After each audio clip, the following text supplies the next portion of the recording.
We began the makeover and literally overnight, we transformed the entire place from an ordinary barber shop to a bright and lively space.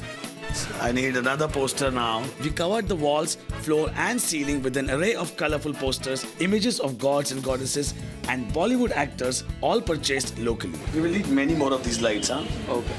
Because we have to put it all around the cabinet and it's not going to be enough. I'm so glad you're using Bollywood posters also because there's no ways I could have put God posters on the floor. It's very offensive. We have to change the tube light. I don't know, but the barber has some problems with that because he can't work without the tube lights, that's why. Yeah, but we can leave the tube lights and put the bulb.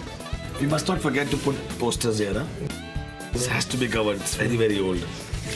This cannot come here because the welcome will get cut. It better come somewhere in between, so people can read it. Yeah. It'll be like a message for them when they come. Before, the walls were a cream color, the floor and ceiling were bland and uninspiring, and the counter was old and ugly. And to make it worse, the space was lit with a white tube light, which gave the whole interior a very hospital-like dull look and feel. Even the doorway to the shop was painted in a very dull cream color. After finishing work on it, the change was astounding. All religious posters went on the walls and ceiling. And the Bollywood stars covered up the rest of the space, including the countertop. We took special care to place a picture of the owner's grandfather in the center of the wall.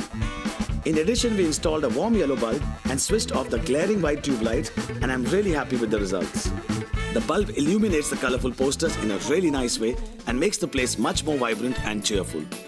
And adding to that spirit are the little red and green lights that we placed around the mirrors on the counter. And finally, the doorway was painted in a pulsating orange.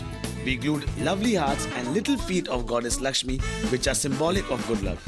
It was quite late in the night by the time we finished work in the shop and showed it to the owners.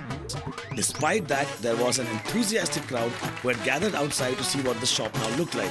And going by the reactions of the crowd, the designer barber shop should be quite a crowd puller in Jaisalmer in the years to come. The owners were really blown away by their new designer barber shop. Satisfied with their reactions, I decided to get one last head massage. Where are you taking me today, Milia? Well, today you're in for a treat, Manish. I'm taking you to a village called Kuri.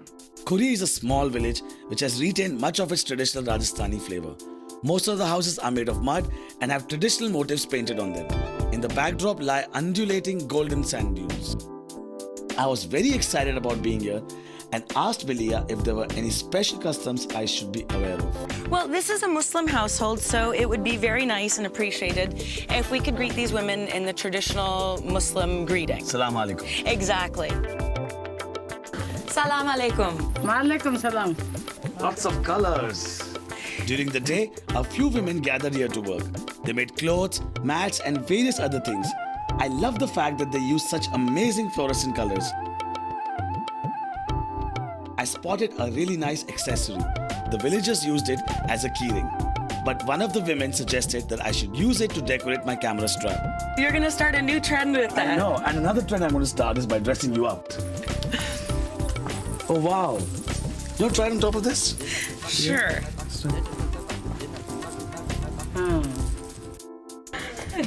You know what? It's a great piece of clothing.